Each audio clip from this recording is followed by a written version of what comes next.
Ravi de vous retrouver dans ce live LinkedIn consacré au métier de la data et plus particulièrement autour d'un domaine technologique promis un bel avenir, les nouvelles plateformes de données. Alors pourquoi ces nouvelles plateformes de données sont-elles un sujet d'expertise sexy et prometteur? Quelles sont les missions proposées, les profils recherchés? Eh bien toutes ces questions, on va les poser à nos experts ici présents. Allez, suivez-moi, c'est parti. Donc, je peux aller bien loin. Et donc, Marc Fanger, bonjour. Bonjour Cyril, bonjour à tous. Je me permets d'enlever mon masque puisque nous sommes assez... Ouais, alors moi aussi j'ai mon masque. Je sais que la dernière fois, lors du dernier live, on a eu quelques réflexions qui étaient sensées, mais bon, pour des raisons, vous comprendrez, pour des raisons de lisibilité dans notre parole, on a décidé de s'éloigner un peu. Mais d'enlever nos masques. Alors Marc, déjà toi tu es directeur technique chez Humanis. Tout à fait Cyril. Hein, tu es un petit peu, si je devais te présenter, tu es un petit peu notre Mbappé de la data. Donc, je te remercie parce que je sais que tu es quelqu'un de très sollicité. Alors, on parle d'un sujet qui, je le sais, te tient à cœur, c'est les nouvelles plateformes de données. Alors, on va commencer par le début. De quoi parle-t-on? C'est quoi une nouvelle plateforme de données?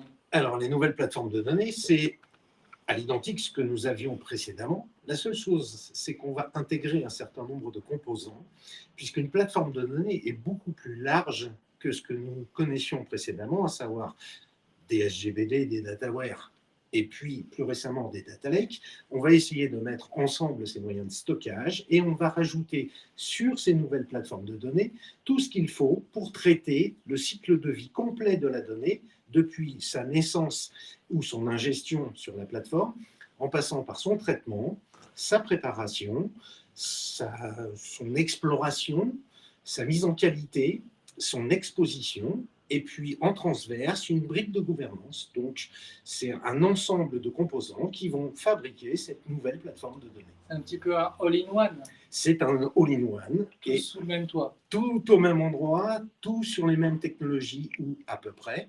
Et l'intérêt, c'est de rapprocher les données de leur lieu de traitement au sein d'une chaîne complète afin de pouvoir mettre en place des chaînes de traitement structurées apportant de la valeur aux données. Ça veut dire que pour un client, si je me mets côté client, l'intérêt pour un client, c'est peut-être de limiter. Est-ce que c'est de limiter le nombre de prestataires, par exemple? Alors non, pas vraiment, puisqu'on aura les mêmes types de profils qui vont travailler sur ces plateformes, on aura probablement les mêmes fournisseurs, ouais. On va simplement essayer de les localiser sur une plateforme et de pouvoir fabriquer des chaînes complètes de traitement avec les anciens métiers que nous connaissons, mais avec peut-être des petites particularités dont on parlera, je pense, par la suite. Alors avant de parler peut-être des différents profils, hein, des différents experts data sollicités sur ce type de projet, est-ce que déjà tu peux nous repréciser quelles sont les technologies embarquées sur ces nouvelles plateformes de données? Alors les technologies embarquées, c'est typiquement ce que l'on connaît. Ça veut dire que pour chacune des étapes du cycle de vie, on va avoir un outil. Donc on va avoir des ETL, des ELT ou des outils d'ingestion de type streaming pour procéder à la captation des informations. On va avoir des outils d'exploration et de visualisation pour rechercher les informations qu'on doit traiter. On va avoir des moyens de stockage et c'est là que la nouvelle plateforme de données se différencie puisqu'on va fusionner les différents moyens de stockage, à savoir les dataware, SGBD et ainsi de suite, et les data lakes, qui sont destinés à des données de nature différente, puisque sur les SGBD et sur les dataware, on va gérer tout ce qui est structuré fortement, et dans les data lakes, on va plutôt gérer tout ce qui est flux, tout ce qui est vidéo, tout ce qui est son, toutes les données plutôt non structurées, la plateforme ayant pour but de gérer l'ensemble de ces données, quelle que soit leur nature. Et puis, on va retrouver en transverse une gouvernance qui va nous permettre de voir la totalité des données mises à disposition de cette plateforme. Et donc, ces nouvelles plateformes, aujourd'hui, est-ce qu'elles ont il y a une réalité marché aujourd'hui? Est-ce que les projets sont là ou est-ce que c'est un peu le futur? Non, c'est la réalité actuelle. On voit, donc, on étend les plateformes décisionnelles que nous avions au préalable vers des usages plutôt de type data science IA, qui ont besoin d'une masse et d'une volumétrie importante. Et donc, c'est là qu'on va tomber dans le monde des data lakes. Et on va pouvoir mettre en place des cas d'usage et des traitements beaucoup plus à même de valoriser les données.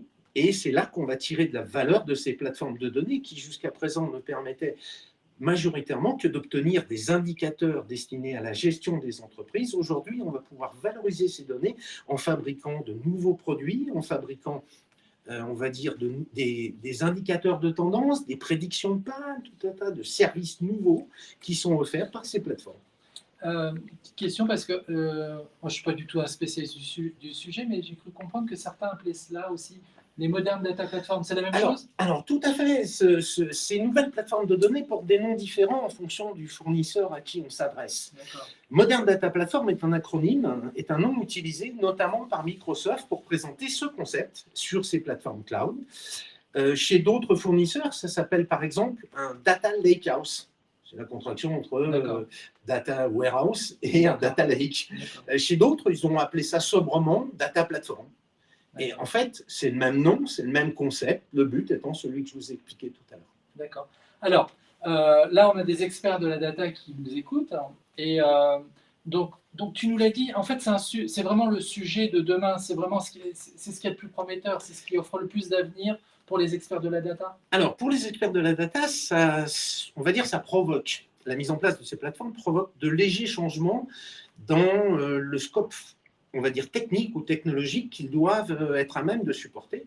Typiquement, un data ingénieur qui devait procéder à l'ingestion de données depuis des systèmes opérationnels sur un dataware va devoir prendre en compte cette nouvelle dimension du fait qu'il doit pouvoir aussi approvisionner des données dans un data lake qui ne sont pas de même nature. Donc, on va simplement étendre un petit peu ses capacités et ses connaissances avec de nouvelles technologies, de nouvelles briques. Le data scientist qui, au préalable, basait ses données, ses calculs, ses modèles sur des données relativement structurées, va devoir étendre encore une fois sa manière de travailler pour pouvoir capter et prendre en compte ces nouvelles données, ces nouveaux formats. Et puis, on voit des pollutions entre ces différents profils. Alors, ce n'est pas des pollutions, on va dire c'est des mélanges, puisque les data ingénieurs vont se déporter un petit peu vers les traitements. Ils vont avoir à prendre en charge un petit peu de traitement plutôt de type data science. A contrario, les data scientists vont devoir aussi descendre un petit peu vers la partie data engineering, c'est-à-dire la partie d'ingestion.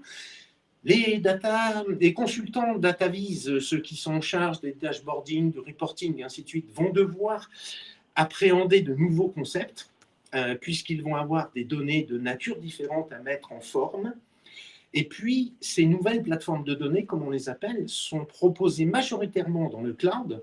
Donc, tous les profils data qui avaient l'habitude de travailler sur des systèmes intégrés dans les entreprises vont devoir appréhender la dimension cloud qu'ils ne possédaient pas forcément. Donc, ça veut dire pour un expert data, un data engineer, le fait de travailler sur ces nouveaux projets, c'est quand même une évolution positive. Ça leur permet de gagner en compétences et d'élargir leur champ de compétences, c'est ça? Tout à fait, ils élargissent leurs compétences, ils vont un petit peu déborder sur le rôle d'autres collaborateurs, mais en ça, ils vont valoriser leur travail, puisque leur travail, en fait, ils vont pouvoir le mener sur une plus grande portion d'une chaîne de traitement, et donc ils vont acquérir de nouvelles connaissances, de nouvelles compétences, ils vont pouvoir donner du sens à leur travail, puisqu'ils pourront voir assez rapidement le résultat de leurs efforts sur la valorisation des données que l'on obtient avec ces nouvelles plateformes. Et alors, sois pas choqué par ma question, mais elle est quand même légitime. Est-ce que ça permet à un expert data aussi d'être plus bankable Bien sûr, bien sûr, c'est un petit peu l'intérêt de se mettre à niveau sur ces technologies et sur ce nouveau style de plateforme. On va améliorer son employabilité puisqu'on va déborder un petit peu sur le périmètre d'autres segments. Donc, on va, grâce à ça, acquérir une meilleure employabilité. On va devenir effectivement beaucoup plus recherché puisqu'on a de multiples casquettes et on va aider les entreprises pour lesquelles on travaille à valoriser leurs données puisque c'est le nerf de la guerre, puisque ces plateformes, on ne les a pas inventées juste pour des besoins technologiques, mais on les a inventées pour des besoins métiers qui rapportent quelque chose aux entreprises qui les adoptent. Sachant que je précise quand même pour les internautes qui nous rejoignent, n'hésitez pas à nous poser des questions, on les prendra en fin de live. Une question là, parce que, alors, je suis un expert data, je comprends que le bon plan aujourd'hui, c'est d'aller sur ces nouvelles plateformes de données. Mais alors, comment faut-il il y a des formations, c'est quoi Alors, bien sûr, il y a des formations, il y a toute une série de technologies qu'il faut acquérir, mais elles ne sont pas tellement différentes de celles qu'on utilisait précédemment. Donc, le gap en termes de connaissances, il n'est pas énorme. Donc, on peut suivre des formations, on peut se faire certifier, mais le meilleur moyen, c'est encore de se lancer sur un projet avec, on va dire, d'être légèrement chapeauté par des personnes beaucoup plus seniors qui maîtrisent déjà les technologies qui font l'objet de cette petite différence de compétences. Mais le meilleur moyen, c'est encore de se lancer. C'est un petit peu, quand on préparait notre entretien, je dis c'est un petit peu, si je veux apprendre à nager, c'est pas en restant au bord du bassin, Exactement. il faut se lancer sur un projet. Donc ça veut dire qu'il faut avoir la chance d'être dans une entreprise qui est déjà positionnée sur ce type de projet. C'est vrai. Alors, c'est exactement ça. bah, ça me fait ma transition toute faite parce que je ne vais pas te demander si tu connais Stéphane Avro. Donc on va aller, Stéphane Avro, je t'ai présenté comme le Mbappé de la data. Je dirais que lui, c'est le Neymar de la data. On va nous prendre pour des fans du Paris Saint-Germain. Merci Cyril. Donc on va aller voir, je vais aller voir Stéphane, notamment pour savoir si au sein d'Humanis, est-ce qu'aujourd'hui il y a ce type de missions qui sont proposées et est-ce qu'on recrute. Donc je crois qu'il m'attend de l'autre côté. Donc Marc, ce que je te propose, c'est on se retrouve dans 5-10 minutes et, pour les questions-réponses. Merci Cyril. Merci Marc. Vas-y Stan, alors parce que tu m'as dit il faut que je me déplace. Alors voilà, sachant que derrière la caméra, là, il y a Stan, alors j'espère qu'il ne va pas se prendre le mur. Voilà, merci. Donc Stéphane qui m'attend, Donc vous voyez, on est en direct. Alors il y a un léger décalage horaire ici sur Levallois, hein, parce que je crois qu'il n'est pas 17h46, il est 17h42. Hein. C'est juste pour vous montrer qu'on est bien en direct et qu'on ne fait pas des enregistrements avant. Donc Stéphane, merci d'être là. Donc on va parler d'Humanis un petit peu, mais déjà peut-être pour celles et ceux qui ne connaissent pas Humanis. Alors normalement, quand on a un expert de la data, on connaît Humanis, mais bon, il y en a peut-être qui ne connaissent pas Humanis. Déjà, est-ce que tu pourrais nous présenter Humanis en quelques mots, en quelques chiffres En quelques mots, Humanis, c'est effectivement 30 années d'expérience dans les métiers de la data. Donc, on a une expérience qui est assez reconnue sur ces sujets-là. Et Humanis, c'est des activités diverses autour de la data.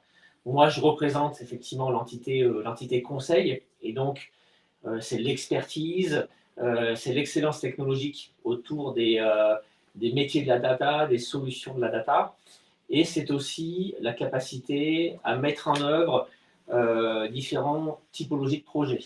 C'est des projets de grande envergure en plus, donc qui sont très intéressants et qui sont relativement innovants. Aujourd'hui, en 2021, quels sont les grands sujets sur lesquels nous sommes sollicités? C'est la modernisation des plateformes data. Nos clients étaient beaucoup sur des environnements BI, sur des data warehouse, sur des infocentres. Aujourd'hui, c'est la modernisation de ces environnements-là. D'aller vers des usages de plus en plus innovants autour de la donnée, mais également de répondre à une logique aussi d'agilité financière pour aller vers le cloud. On en parle beaucoup aussi sur ces sujets-là. Et donc, on accompagne nos clients sur tous ces vecteurs-là, à la fois sur la dimension conseil, comment les accompagner, mais également sur la dimension mise en œuvre. D'accord. Juste un chiffre, aujourd'hui, il y a combien de personnes au sein d'Humanis dédiées data? Alors, Humanis, c'est environ 3000 collaborateurs. Je dirais que l'activité data, elle représente 60-70% de notre activité. Il y a d'autres activités que celle de la Donc, à peu data. près 2000 personnes. Mais c'est environ 2000 personnes qui travaillent sur ces sujets data. Donc il y a de la compétence. Oui. Alors, Marc nous l'a dit avec beaucoup de passion. Aujourd'hui, selon lui, mais je pense qu'il a raison, c'est que l'avenir, c'est les nouvelles plateformes de données. Et donc, ce qu'on a envie de savoir, et notamment ce qu'il disait, la meilleure façon de se lancer pour un expert de data sur le sujet, c'est d'aller directement sur des projets. Donc la question, tu la vois venir, c'est est-ce qu'aujourd'hui Humanis travaille sur ce type de projet? Est-ce qu'on a des missions, nouvelles plateformes de données? Alors complètement. Comme je l'ai dit tout à l'heure, en termes de dimension conseil, on accompagne nos clients très en amont de ces sujets-là. Souvent, ils nous demandent de les accompagner sur la stratégie, sur leur feuille de route à 3-5 ans, en termes de transformation et d'évolution vers ces nouvelles plateformes de données. Donc, on intervient très en amont pour de l'accompagnement, pour de la définition d'une architecture cible ou d'une transformation de leur existence vers une cible, et également sur la mise en œuvre de ces projets-là. Et à la fois, on a la capacité en tout cas, à travailler en amont de ces sujets-là et dans des dimensions très consulting et très intéressantes pour nos consultants et nos experts, et après sur toute la partie mise en œuvre. Et donc, on a des projets, des exemples que je peux vous donner. On a un acteur du luxe, dont je n'ai pas le droit de dire le nom, Cyril, qu'on accompagne depuis très longtemps sur leurs différents projets, et qui, il y a 2 ans, nous a dit, voilà, j'aimerais bien qu'Humanis m'aide sur une transformation à long terme pour mettre en place une nouvelle plateforme worldwide et qui puisse répondre à des usages innovants, c'est-à-dire tout de suite, on parle beaucoup d'IA, de data science, mais en tout cas de pouvoir répondre à certains usages tout de suite, mais que la plateforme puisse grandir avec le temps. D'accord. Donc, il faut avoir une vision assez long terme et être en capacité d'avoir à la fois une vue du marché et des technologies relativement importantes. C'est pour ça qu'on a besoin d'experts sur beaucoup de technologies pour avoir cette hauteur de vue, et de l'accompagner également autour de retours d'expérience, de lui dire, voilà, il y a ces technologies qui fonctionnent très bien, ces technologies qui fonctionnent un peu moins bien. C'est de lui donner une vision assez clairvoyante de ce qui fonctionne bien, ce qui fonctionne moins bien, pour ne pas essuyer les plâtres sur différents types de technologies. Donc ça, c'est un exemple pour un acteur du luxe relativement important. Un peu numéro 5 ou pas? Voilà, exactement. De la place. On n'a rien dit. On n'a rien dit. De la place parisienne. Voilà. Mais on accompagne également des acteurs du monde bancaire, typiquement la Société Générale, qu'on accompagne sur la transformation vers le cloud de leur plateforme Big Data. Donc, on passe d'un environnement Cloudera également à Microsoft Azure. Et ça demande un niveau de technicité de nos consultants qui travaillent sur ces missions qui est très important. Parce que déjà, il y a une certaine maturité chez nos clients.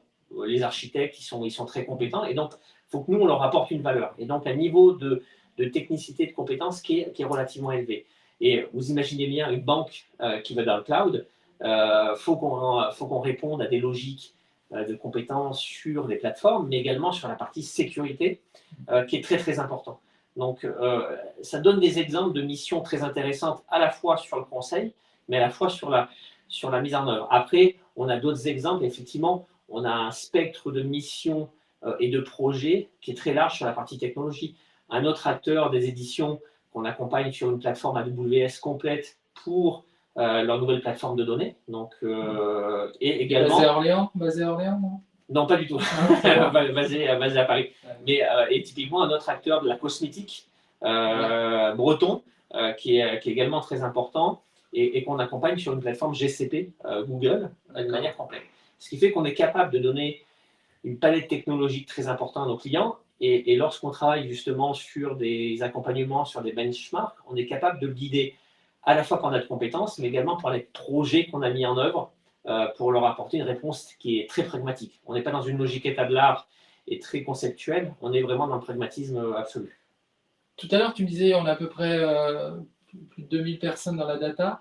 On a combien de projets aujourd'hui dans la data actifs, réels? On a toujours à peu près une centaine de projets actifs sur ces sujets-là, qui peuvent être des projets relativement classiques, BI, conventionnels qu'on peut rencontrer, mais également des projets qui sont dans une logique innovation et expertise assez forte qui est importante. C'est d'ailleurs pour ça qu'on a l'entité consulting chez Humanis, mais c'est également un vecteur important d'innovation. On a une entité recherche et innovation qui travaille sur des sujets très portés sur l'avenir, autour du chatbot, autour de la blockchain, autour de différents sujets qui sont, je dirais, plutôt en maturation et qu'on travaille sur ces sujets. Vous avez fait récemment une conférence sur l'intelligence artificielle quantique, exactement, sur l'informatique affective, donc des sujets un petit peu, tout ce qui est cybersécurité aussi.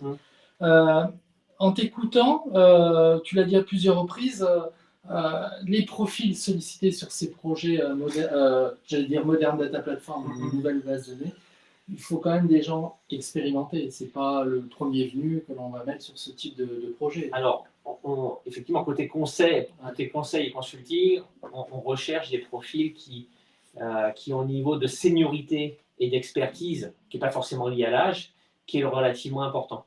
Et donc, on va rechercher des profils qui sont plutôt orientés architectes, consultants seniors, sur les différentes briques technologiques dont a pu parler Marc tout à l'heure, je pense, mais sur les différents clouders, sur la partie big data, sur la partie reporting analytique et sur la partie gouvernance. Effectivement, on va rechercher des compétences qui sont assez fortes. Mais il faut qu'on vive aussi avec l'évolution très rapide du marché. Ce qui fait que recruter des experts aujourd'hui ne veut pas dire qu'ils seront experts demain sur la nouvelle tendance technologique qui va arriver. Donc l'idée, c'est de les accompagner, c'est d'avoir une veille technologique qui est relativement importante, qui nous permet justement d'avancer avec cette évolution du monde, de ce monde de la data. Ce qui fait qu'on recrute des personnes qui sont expertes. On peut recruter des personnes qui sont expertes, mais sur des technologies qui sont un peu peut-être vieillissantes. Mais s'ils ont cette ouverture d'esprit, on peut les accompagner justement vers des niveaux d'expertise sur d'autres typologies de technologies. Donc nous aussi, on est assez ouvert à notre recrutement. Mais le problème que l'on a, c'est que souvent ces experts, ils sont extrêmement sollicités, recherchés. Alors qu'est-ce que tu as envie de dire? Je suis un expert data, je suis quelqu'un costaud. J'ai reçu des propositions de tout le monde et on m'appelle, on me dit il y a des super missions, venez chez nous. Toi, qu'est-ce que tu auras envie de leur dire pour vraiment leur donner envie de faire le pas et de jouer la carte Humanis? Je pense que c'est pour toutes les raisons qui ont pu être exprimées par Marc tout à l'heure et par moi maintenant.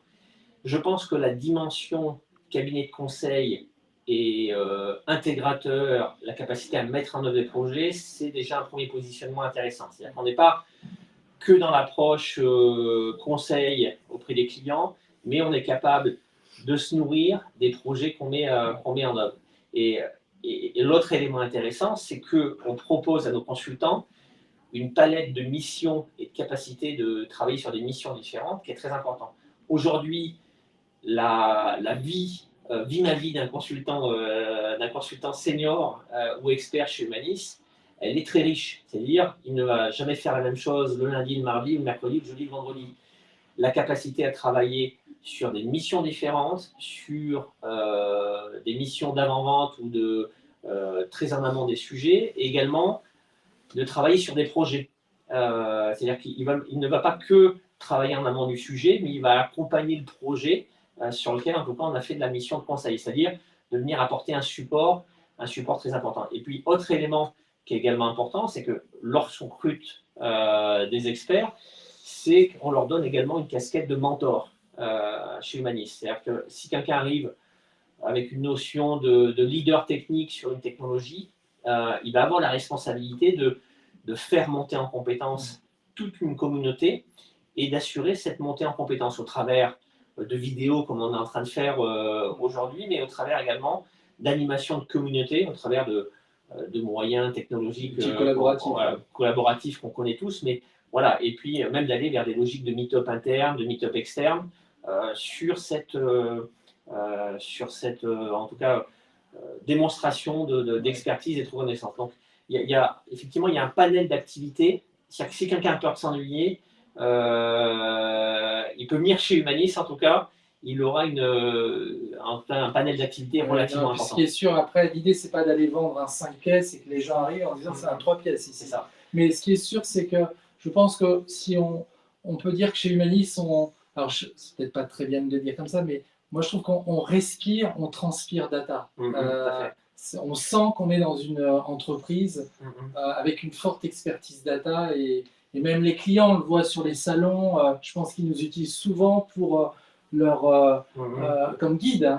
Tu me le disais, sur un salon, on va de stand en stand et parce qu'on est indépendant, on a cette capacité à donner un avis objectif sur toutes les technologies en place et accompagner nos clients.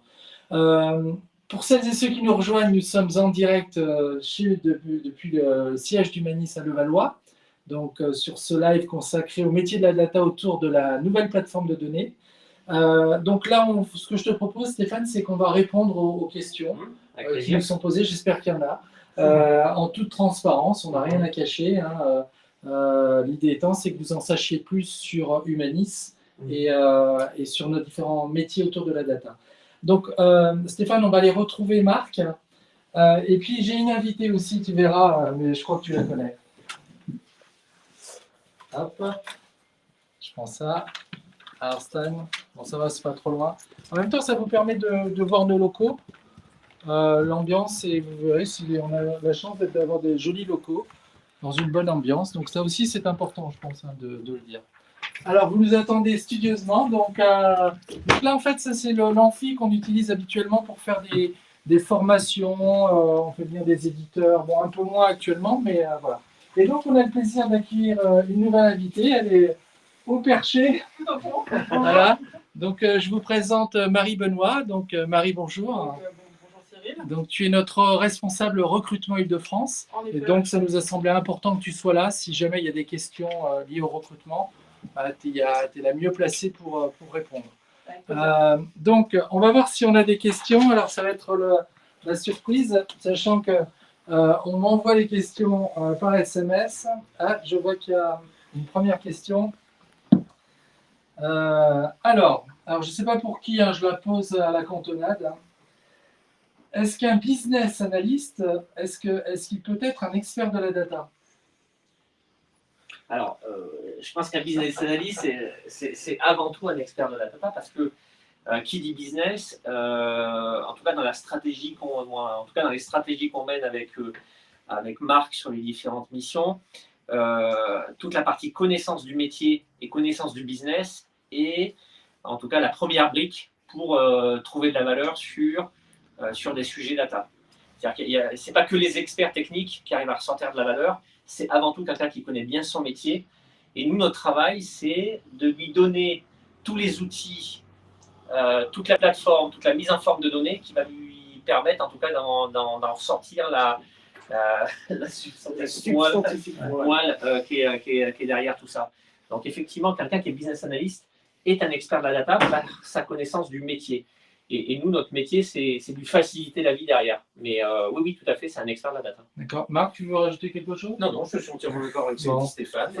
C'est totalement vrai. C'est exactement le domaine d'activité d'un business analyst, puisque les plateformes dont on parle ont pour but de valoriser la donnée, mais pour pouvoir la valoriser, il faut déjà la connaître et la comprendre.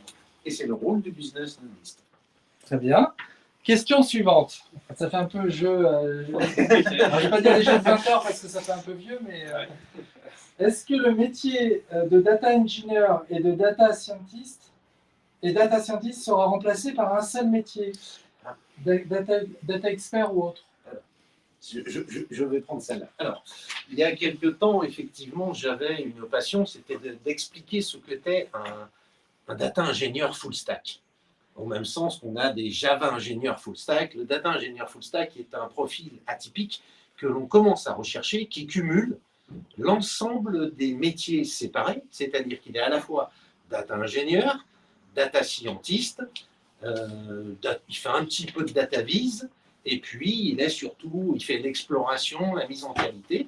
Et ces profils, eh bien, ils vont être de plus en plus recherchés parce qu'au lieu de compartimenter les différents rôles, on va chercher de plus en plus de gens, comme je le disais tout à l'heure, qui sont capables d'intervenir sur un domaine beaucoup plus large que leur simple spécialité de départ. Donc oui. Alors j'ai une question, je pense que ça c'est pour Marie. Alors, attention. Suspense, ça veut dire pas vu que ce soit une question piège. C'est comment se passe le processus de recrutement chez Humanis? C'est une très bonne question. On est sur un processus de recrutement qui se veut rapide, mais qui ne rate aucune étape d'évaluation et qui permet aussi aux candidats d'échanger avec nos experts. C'est important pour se projeter, pour pouvoir aussi avoir une idée concrète des missions, des projets sur lesquels on va s'investir.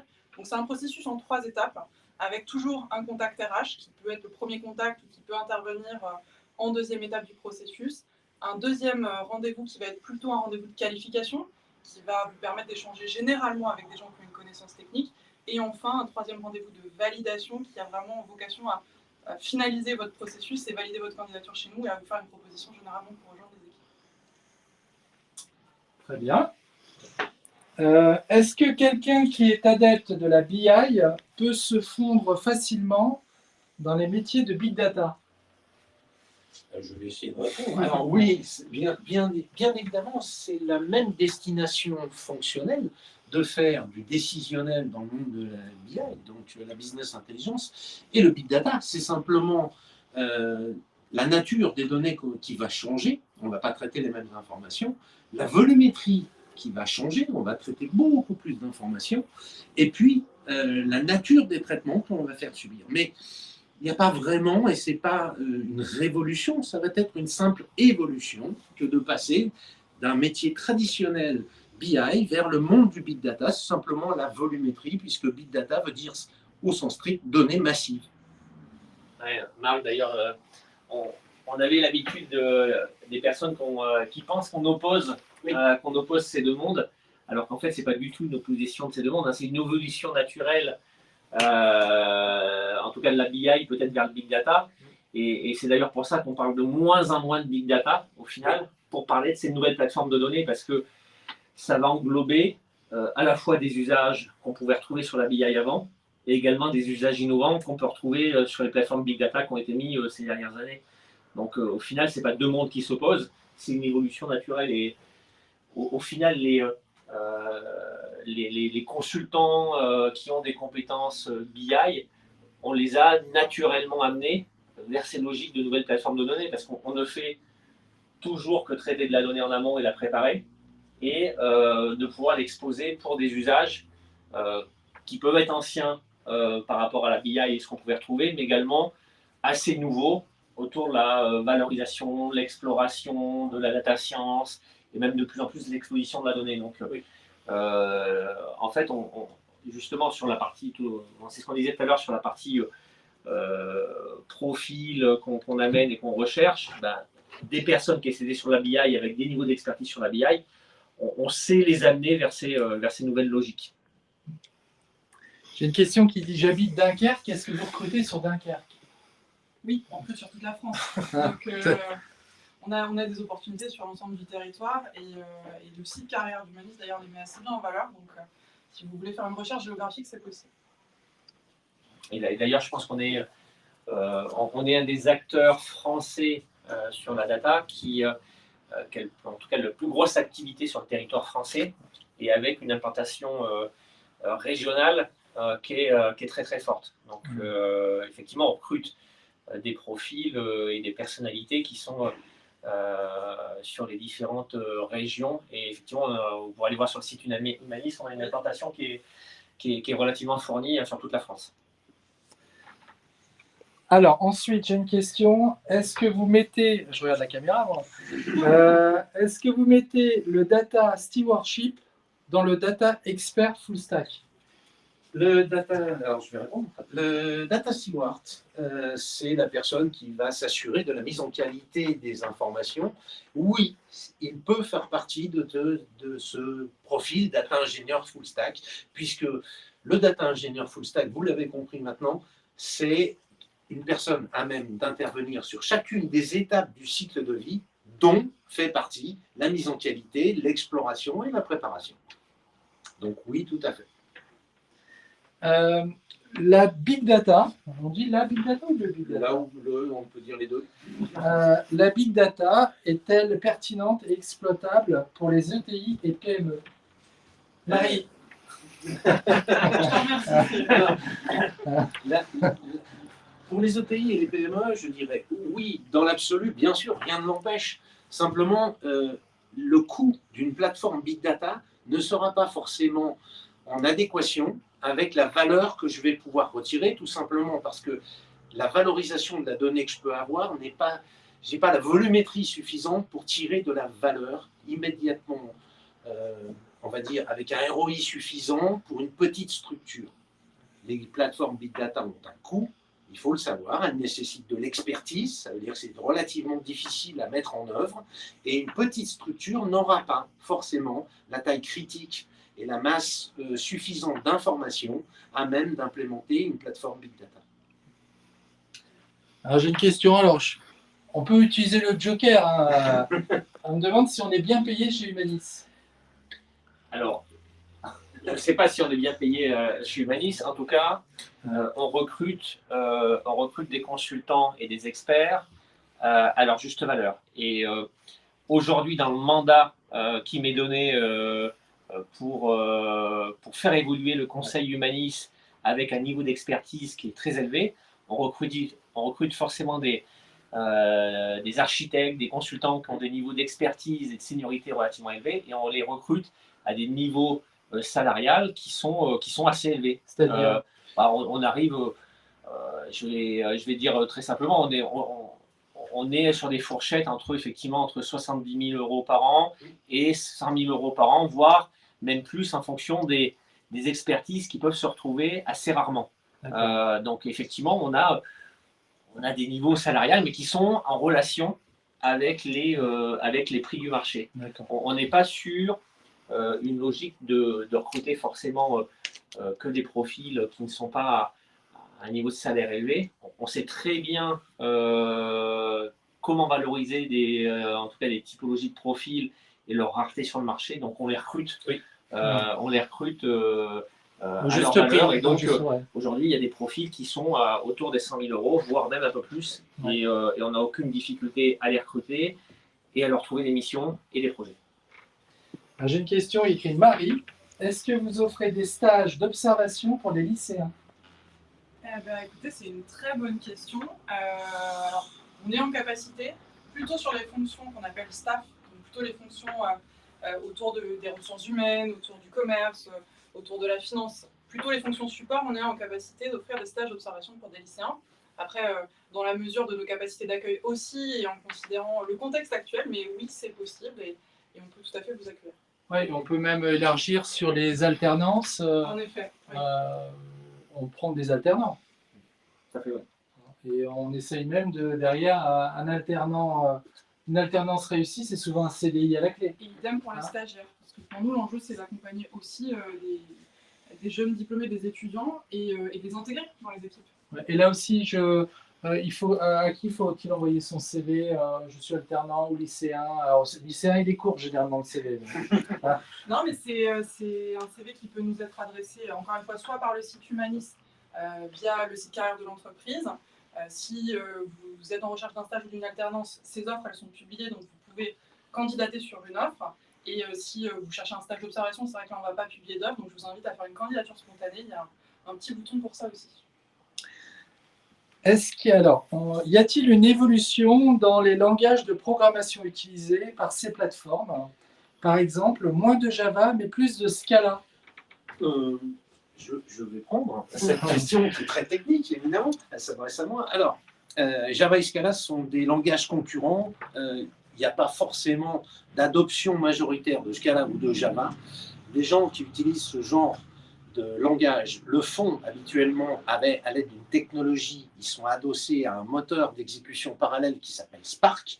Et on voit bien qu'il y a une petite majorité d'adoptants de Scala.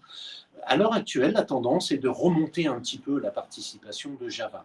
En ce qui concerne Scala, c'est plus adapté à Spark. En revanche, dans les autres étapes du cycle de vie de la donnée, on peut utiliser du Java pour faire totalement autre chose et non, sans liaison aucune avec Spark. Donc je dirais que les personnes qui ont appris Java, ils ont un bon point, parce qu'ils peuvent à la fois faire du traitement de données massif, ce qui est le rôle de Spark, et puis de développer d'autres éléments, et notamment des infographies ou du dashboarding totalement en Java avec des bibliothèques graphiques, des choses comme ça. Alors que la personne qui a appris Scala, effectivement, va être typée pour le traitement de données associé avec Spark. Très bien. Quel est le nombre de postes ouverts par niveau de seniorité? Alors, analyste, manager senior, etc. Quelle est la stratégie de recrutement et nos ambitions? Alors là, c'est peut-être une question collégiale. Ouais. L'ambition générale. Après, c'est très compliqué de définir par catégorie et par niveau de seniorité. C'est vraiment très compliqué, mais la stratégie de recrutement, l'ambition, cette année, c'est de recruter 1000 collaborateurs. Dont 380 en région parisienne. Donc c'est quand même une ambition forte. Et aujourd'hui, au moment où on se parle, je pense qu'on a 247 opportunités sur notre site carrière ouvertes. après, à catégoriser par expertise, c'est très difficile. Oui, Stéphane et moi recrutons plutôt des personnes à fort potentiel et sur profil, à haut niveau. Nous cherchons majoritairement des architectes avec une connotation cloud, mais pas que, puisque les architectes data également sont les bienvenus. Mais on ne peut parler que de la partie qui nous intéresse, la partie conseil. Dans le reste de l'entreprise, effectivement, il y a tout un tas de profils avec des niveaux de seniorité totalement différents les uns des autres. Et effectivement, et du coup, en termes de profil, nous, notre activité de recrutement, elle est continue. Et je peux vous dire qu'on recrute des profils haut niveau, dont tu me parlais tout à l'heure sur la partie salariale. On recrute des profils haut niveau et on en recrute quasiment, en tout cas 3 ou 4 par mois, ce qui est assez conséquent en termes d'entité consulting. Et on recrute des profils après un peu peut-être moins experts, mais qu'on accompagne également vers du niveau d'expertise. Et de ce genre de personnes, on en recrute plus et beaucoup plus par mois. Et après, ça va également vers les métiers du management et de la gestion de projet, de la direction de projet. Et là aussi, on est en recherche active parce qu'on a une entité delivery data qui est relativement importante et qui mène un nombre de projets, engagement de résultats relativement important. Donc, en termes de postes de management ou d'expertise, de toute manière, c'est en continu. Donc, il y a des postes qui sont ouverts. Il y a des postes qui sont ouverts en permanence. Et de toute manière, on a une activité aujourd'hui telle qui fait qu'on est capable d'alimenter nos ambitions de recrutement, même d'un point de vue mission et projet. Très bien. Ensuite, quelles sont les nouvelles plateformes plébiscitées par les clients et celles vers lesquelles vous les orientez? Le choix se fait selon quels critères en priorité? Alors là, il faudrait une conférence de part entière. Je vais essayer d'être simple. En fait, quasiment tous les fournisseurs du marché proposent ces nouvelles data platforms avec des acteurs majeurs. Bien évidemment, tous les hébergeurs cloud, donc les 3 principaux que vous connaissez tous, Azure, AWS et GCP, proposent la possibilité de fabriquer sa nouvelle plateforme de données à l'aide d'une sélection de composants. Parallèlement à ça, il y a d'autres fournisseurs qui proposent en eux-mêmes de nouvelles plateformes de données avec leur propre technologie, mais ils couvrent le scope complet. Je pense notamment à Databricks qui commence à prendre cette dimension, mais je pense à Snowflake, je pense à d'autres éditeurs qui vont commencer à prendre un certain nombre de choses. Et puis, je vais répondre à la deuxième partie de la question, même si je n'ai pas été exhaustif sur la première partie. Donc, on a tellement de partenaires fournisseurs qui peuvent nous fournir ce style de plateforme que ça serait trop long. Quels sont les critères? Eh bien, en fait, c'est nos clients qui vont nous les donner avec leur cas d'usage, les données qu'ils manipulent, la volumétrie, la nature, et typiquement le niveau de valorisation qu'ils ont envie de mettre sur ces données et les moyens qu'ils veulent consacrer à la mise en place de cette plateforme, puisque vous avez compris que toutes ces plateformes ont un coût qui peut être, on va dire, relativement bas au départ si elles sont plutôt de type open source, mais c'est très rare maintenant. Par contre, ça peut être un ticket d'entrée relativement élevé pour des plateformes all-in-one dont on parlait tout à l'heure comme Snowflake, où on peut avoir un ticket d'entrée qui est non négligeable et il faut savoir le valoriser. Donc je dis bien, les critères pour l'adoption, ça va être le budget du client, ce qu'il souhaite définir en termes de résultats opérationnels et financiers par rapport à sa plateforme de données. Effectivement, c'est souvent l'usage. Oui. Et en tout cas, nous, notre vision, c'est toujours commencer par l'usage. C'est pas de se faire plaisir technologiquement d'abord. Ça n'a pas d'intérêt. On commence par la logique usage, il y a la partie budget, et après, il y a la dimension temporelle. C'est-à-dire qu'on peut commencer sans doute petit, mais aujourd'hui, un des enjeux qui est donné par nos clients, c'est que leur plateforme puisse évoluer dans le temps avec leurs usages. C'est-à-dire que ce n'est pas dans 5 ans de se dire, voilà, il faut que je remette tout à plat pour tout recommencer parce que mes usages ont évolué. Quels sont les profils data en pénurie? Tous. Non, je crois que c'est Stéphane tout à l'heure qui disait qu'on est sur un marché extrêmement pénurique. Et il n'y a aucun profil qui soit disponible. Et tous les profils sont compliqués et difficiles à recruter. Oui, il y a encore 2 ans, les profils big data étaient les profils les plus pénuriques et effectivement on avait énormément de mal à en trouver et en tout cas les experts étaient staffés, surstaffés de manière assez évidente et en fait on n'a pas trouvé d'autre solution que de recruter et de fabriquer ces experts. Et aujourd'hui, de toute manière, le marché technologique évolue tellement rapidement que c'était le big data il y a 2 ans. Sans doute, on va manquer d'expertise. Peut-être aujourd'hui, les sujets aussi tournent autour de la gouvernance, autour des logiques de mise en gouvernance de la donnée derrière. Et peut-être que demain, technologiquement, il y a d'autres choses qui vont arriver, qui vont nous obliger à réactualiser le marché, à réactualiser les compétences chez nous. Donc nous, on travaille avec les équipes RH et les équipes formation chez Humanis pour être en veille permanente et accompagner nos collaborateurs sur des montées en compétences et sur des modifications de compétences. Des consultants qui faisaient de l'ETL encore il y a peut-être 10 ans, on les a accompagnés vers des logiques de data ingénierie sur le big data après, pour qu'ils puissent évoluer. Donc, c'est cette amélioration continue qu'on mène au fil de l'eau. Je voudrais ajouter les profils dont je parlais tout à l'heure, le data ingénieur full stack, on peut le nommer autrement si on lui rajoute une casquette Ops, et on peut l'appeler Data Ops. Donc c'est un nom très peu répandu pour l'instant, les gens ne savent pas encore ce que c'est. C'est un profil tel que je le décrivais tout à l'heure. Donc c'est un profil recherché puisque les clients vont chercher la perle qui fait tout. Et puis on a d'autres types de profils sur lesquels on a des besoins. Ce sont les profils de valorisation financière des plateformes que l'on met en place et la technologie que l'on... Enfin, les mécanismes ou la philosophie que l'on met en œuvre, ça s'appelle le FinOps. C'est une analyse financière du coût d'exploitation des plateformes cloud, puisqu'il faut les monitorer, puisque le cloud ça offre la perspective de gains de productivité en termes des infrastructures. En revanche, si vous laissez votre plateforme cloud à l'usage des métiers, ça va exploser le budget. Donc, il faut quelqu'un qui surveille un petit peu, et ce sont les profils que l'on recherche maintenant, qui ont un profil plutôt technique à la base, puisqu'ils comprennent les composants, mais qui ont aussi une casquette financière, puisqu'ils doivent comprendre dans quel type d'usage on peut utiliser un composant peut-être un peu moins cher, tout en maintenant la cible fonctionnelle de la plateforme que l'on souhaite obtenir. Donc, je répète, DataOps, FinOps, ce sont des profils qui vont avoir des tendances majeures dans les mois et les années qui viennent. Comment définir un machine learning expert? Quels sont vos critères? Est-il possible de recruter un nouveau diplômé de ce profil-là dans vos départements recherche et innovation? Alors, je vais faire une partie de la réponse, puis Stéphane complétera, je suppose. Alors, le domaine du machine learning, oui, effectivement, c'est quelque chose d'intéressant, puisque ça fait partie, c'est un sous-ensemble de ce qu'on va appeler le domaine chapeau, la data science ou l'intelligence artificielle.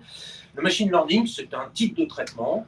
Est-ce qu'on peut recruter un ingénieur qui fait de machine learning débutant? Oui, mais les tâches qui vont lui être confiées vont être relativement simples.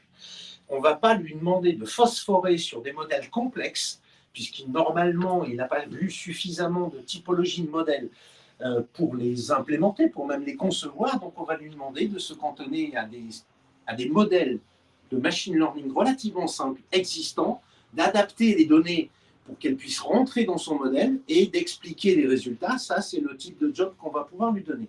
Sur la deuxième partie de la question, est-ce qu'on peut intégrer en tant que machine learning expert junior les équipes de RI? Je dirais oui et non. Notre collègue Patrice Darmon, en charge du pôle RI, normalement recrute plutôt pour ses travaux de recherche des doctorants ou des thésards, à même, puisque c'est l'objet même de cette partie recherche. Ces gens-là doivent présenter des travaux de recherche et d'innovation, et ce serait très difficile d'intégrer. Toutefois, il n'y a pas de contre-indication. Après, effectivement, on a des exemples où ils travaillent côté recherche et innovation, ils travaillent sur des sujets tels qu'on a déjà présentés au travers des équipes de Patrice sur typiquement de l'informatique affective ou même de l'analyse vidéo. La containerisation. La containerisation, mais du coup, justement, les équipes et les doctorants et les thésards ont justement intégrer des profils plus juniors pour travailler sur leur projet derrière. Un data stewardship, c'est un expert de la GDPR. En tout cas, il doit avoir des connaissances. Il doit être fortement sensibilisé puisque c'est lui qui va voir les données, c'est lui qui va les explorer la plupart du temps, c'est lui qui va les corriger, les adapter éventuellement au format, c'est le rôle de... Et si en plus il est capable de mettre le doigt sur les données sensibles ou, on va dire, soumises à autorisation GDPR, c'est absolument génial. C'est un profil intéressant. De toute manière, aujourd'hui, il n'y a plus un seul de nos consultants du périmètre data qui ne doit pas avoir des connaissances, ni même avoir la connaissance de tous les impacts qui sont liés à la RGPD. Donc ça, c'est évident, pas forcément des experts à tous les coups, mais en tout cas, ils ont tous des notions au travers de leur travail et sur les données qu'ils manipulent. Comment pouvez-vous définir le data mining? Comment pourrait-il être utile en entreprise? Alors, c'est vraiment, je prends beaucoup la parole. Je suis désolé. L'exploration de données, donc le sens littéral du data mining, au sens, on va dire au sens recherche d'informations pertinentes à l'intérieur de la masse, le data mining existe toujours. C'est un domaine qui est plutôt apparenté aux usages que nous avions il y a 4-5 ans. Ça existe toujours, ça a juste changé de nom. On a toujours des besoins de data mining. Aujourd'hui, on va les appeler plutôt data science, avec des modèles un petit peu appliqués au data mining. Ça existe on va dire effectivement, les data scientists, c'est les data miners qui ont travaillé sur ces nouvelles plateformes de données avec des technologies qui sont inhérentes peut-être au big data et au nouveau langage dont on parlait tout à l'heure. Mais les data miners, de toute manière, c'est des personnes qui ont une forte appétence au langage mathématique, au modèle de calcul assez différents. Et en fait, ils ont évolué avec l'évolution des plateformes dont on a parlé. En théorie, ils sont devenus, donc on avait dans l'histoire de ces profils, on avait les statisticiens, les data miners, et aujourd'hui les data scientists, et demain peut-être autre chose. Question sur la formation. Quelles sont les méthodologies internes pour la montée en compétences de vos consultants? Marie, peut-être Alors, en termes de méthodologie, j'aurais du mal à répondre. C'est pas mon domaine d'expertise, mais par contre, en termes de formation, on investit énormément. Stéphane le disait très justement, pour accompagner soit des parcours de carrière ou pour renforcer des compétences. Et on a digitalisé la formation, comme on a digitalisé beaucoup de choses au niveau des ressources humaines. On a aujourd'hui une plateforme dédiée à la formation des collaborateurs qui est en libre service et avec un catalogue. Il y a 600 formations. Exactement, 600 formations la disponibles. plupart techniques quand même. Et la plupart techniques. Alors il y a effectivement un gros socle technique et puis il y a aussi des formations qui visent à renforcer des savoir-être qui peuvent être utiles aussi dans le métier tel qu'on l'a vécu. Et peut-être pour apporter un complément sur ces montées en compétences, on développe, et je crois tu pourrais peut-être même répondre à cette question aussi, Cyril. Enfin, je vais pouvoir me mettre en valeur. On développe aussi toute la partie animation de communauté. Oui. Et très demandé par tous nos ingénieurs qui souhaitent pouvoir s'appuyer sur des communautés pour échanger de bonnes pratiques, se former, ne pas se sentir isolé en clientèle. Donc ça, c'est quelque chose sur lequel aussi on investit beaucoup. Donc on met en place en interne des outils justement pour que les mentors dont je parlais tout à l'heure puissent animer leur communauté et mettre au goût du jour toute la veille technologique qui peut être faite dans les entités de conseil, mais pas que même le consultant junior puisse apporter également un niveau d'expertise qu'il a pu voir, une veille technologique qu'il a pu faire et en faire profiter plus grand nombre au sein de la société. Et c'est un autre vecteur justement de montée en compétences. Et également, on traite tout le sujet partenariat. Donc, on est partenaire des différents éditeurs du marché et on apporte également une logique de formation et de certification qu'on a avec les éditeurs pour également assurer cette montée en compétences. Que pourriez-vous dire de l'interrogation de données RDF dans un contexte Big Data, entre parenthèses Spark? Ouais, alors, ça s'adresse à moi, merci de la question. Je ne connais pas l'auditeur de LinkedIn qui me pose cette question. Alors, effectivement, le RDF est un format de stockage, j'ai aucun problème avec ça. Pourquoi Big Data? Pourquoi pas? Je dirais, on peut stocker du RDF avec n'importe quel type d'outil, il n'y a pas vraiment de lien. C'est vrai que par nature, le format de stockage utilisé est RDF et par son contenu, s'apparente plutôt à des grosses volumétries. Donc oui, on peut trouver du RDF sur des plateformes Big Data sans aucun souci. Les outils de traitement sont quasiment les mêmes que pour n'importe quelle autre nature ou format de stockage, rien de particulier. Donc, avec peut-être d'autres langages dont on n'a pas parlé, peut-être que je vais exploiter ce genre de stockage avec du Python, parce que c'est relativement adapté, mais ça reviendrait à faire éventuellement de la lecture de fichiers XML ou de choses de ce style-là, plutôt très typé, puisque le RDF est très typé et très adapté à un domaine fonctionnel. Est-ce qu'Humanis compte des CDS en France? Ah oui. Des centres de service. Ouais, Oui. donc centre, j'imagine que c'est centre de service. Oui. Oui, on a plusieurs centres de services. Alors, je ne les connais pas tous Les par plus cœur, mais importants, donc. en fait, on a un centre de service historique autour de la donnée, qui est autour des sujets data. C'est le centre de service de Tours, qui opère pas mal de gros centres de service pour EDF, pour la Banque de France et d'autres gros clients qu'on peut avoir. Mais on a également des centres de service à Lyon, À Nantes. à Orléans. Ouais. Donc voilà, mais on a une cartographie qui est relativement Et importante. à Casablanca. À Casablanca, à Madrid aussi en Espagne. Et on commence le développement international aussi avec la Suisse, le Luxembourg également. Donc on a pas mal de centres de service. Oui, on me demande d'aller vite parce qu'il ne reste plus que quelques minutes. C'est une bonne question. Là, je vois, il reste 2 questions. Un consultant peut-il passer expert data? Un consultant devenir expert data, bien sûr, c'est sa vocation, c'est sa destination. Je dirais même que c'est l'essence même de sa participation à l'aventure humaniste. S'il rentre en tant que consultant, bien sûr qu'à terme, il deviendra expert à n'importe quel niveau. Ça peut être un expert junior, un expert confirmé ou un expert senior. Mais bien sûr que c'est sa vocation, il n'y a aucun frein, c'est simplement une volonté de travail du consultant concerné, parce que ça demande quand même un petit peu d'effort. Et puis, on lui apportera en tout cas toute l'assistance dont il aura besoin pour l'aider à atteindre cet objectif. Et puis, on a également une organisation RH qui fait en sorte qu'en fait, on a des team managers qui peuvent faire le suivi de carrière de consultants qui sont plus juniors. Et lorsqu'on identifie certains talents ou la volonté de devenir expert, justement, en tout cas, cette volonté-là nous est remontée. Donc, on assure cette montée en compétences au travers à la fois des formations de la montée en compétences et aussi de trouver les missions qui sont en corrélation avec cette montée en compétences.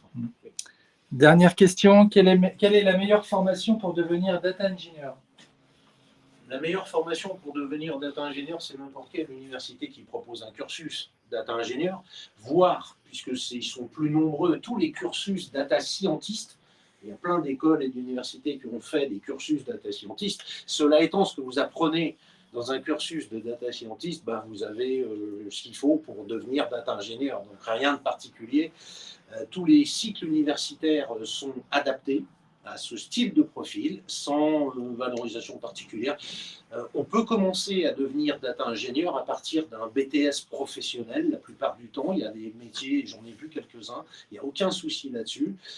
On sera plutôt junior et on n'aura pas forcément des tâches complexes à réaliser, mais on peut commencer à un niveau BTS, sachant que le niveau où nous recrutons normalement est plutôt de niveau ingénieur. Plutôt niveau ingénieur, mais il y a quand même beaucoup d'ouverture. Oui. Et c'est vrai qu'on n'a pas... on est quand même très ouvert aux formations et au background des candidats. Voilà, donc là il est 18h30, on est vraiment précis là. Déjà je tenais à vous remercier d'avoir joué le jeu. Je pense que vous avez pris du plaisir en plus. Je remercie aussi tous les internautes qui ont assisté à ce live. Je vois au regard du nombre de questions, moi j'avais peur au début qu'il n'y ait pas de questions. On avait beaucoup de questions, donc j'imagine que ça a suscité de l'intérêt. Donc on vous remercie beaucoup d'avoir assisté à ce live. On espère qu'on aura su répondre avec pertinence à vos questions et et surtout peut-être, qui sait, vous serez là prochainement. Si on a pu vous donner envie de rejoindre Humanis, là, on sera les plus heureux. Voilà, donc merci à tous. Merci aussi à Stan derrière la caméra. Tiens, attends, je vais te montrer. Comme ça, tu montreras tes parents. Voilà, tu diras, voilà. Hein. Je remercie aussi Charlène et Florian qui sont juste derrière la régie, l'équipe marketing, qui ont préparé ce live. Et puis, on vous donne rendez-vous prochainement. Je trouve que c'est bien le live LinkedIn. Donc, on recommuniquera. Restez connectés et à très bientôt. Merci. Merci. Merci. Merci.